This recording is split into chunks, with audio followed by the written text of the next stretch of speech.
Olá pessoal, tudo bem? Aqui é o Saulo. Vamos dar seguimento aí nessa semana onde a gente está focando nas doenças desmelinizantes e nos seus diagnósticos diferenciais. Eu queria compartilhar com vocês esse caso de uma paciente jovem, do sexo feminino, por volta de 30 anos de idade, que chega ao nosso serviço com a suspeita clínica, pelo menos interrogado, esclerose múltipla.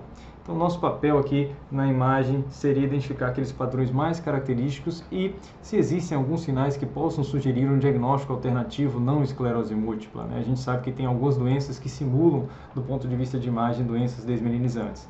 Então, vejam que essa paciente apresentava múltiplas lesões hiperintensas, aqui comprometendo a substância branca subcortical profunda, o comprometimento de uma região extremamente importante, que é aqui o corpo caloso, mas eu queria destacar aqui na sequência, no plano sagital, aqui na sequência volumétrica, algumas lesões que comprometiam a profundidade do corpo caloso. Então, observe essa lesão comprometendo o aspecto mais central do corpo caloso, poupando o seu aspecto mais superior e inferior.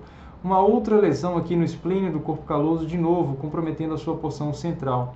De fato, haviam outras lesões lineares que se estendiam à superfície ependimária. Poderia até criar alguma dúvida, será que isso daqui é de fato uma lesão desmelinizante, de natureza desmelinizante, inflamatória? Mas aquelas lesões que por vezes comprometiam a porção central e algumas delas envolviam o aspecto mais superior do corpo caloso, seriam lesões atípicas para esclerose múltipla e a gente tem que ficar atento a esse padrão de imagem. Então, esse paciente tinha um contexto clínico de alterações auditivas e tinha alterações, inclusive, vasculares na fundoscopia e tinha um contexto clínico que sugeria um diagnóstico alternativo a uma doença desmelinizante. Quando a gente olha as imagens iniciais que foram feitas em outro serviço, aqui era possível se demonstrar múltiplas pequenas áreas, múltiplas pequenas lesões com restrição à difusão. Destaco também o comprometimento dos núcleos cinzentos profundos. Não é um achado de imagem sugestivo, né, que acontece na doença esclerose múltipla. Então aqui a gente está falando de uma outra doença.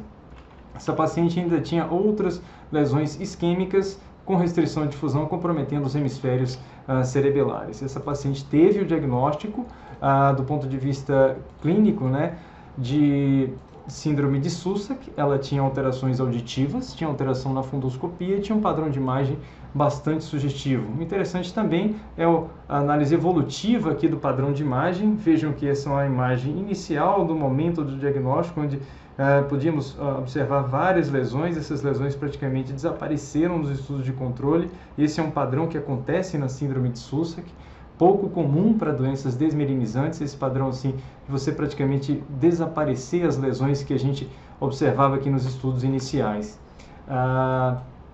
De novo, aquela lesão que a gente tinha, o comprometimento dos núcleos cinzentos, desapareceram.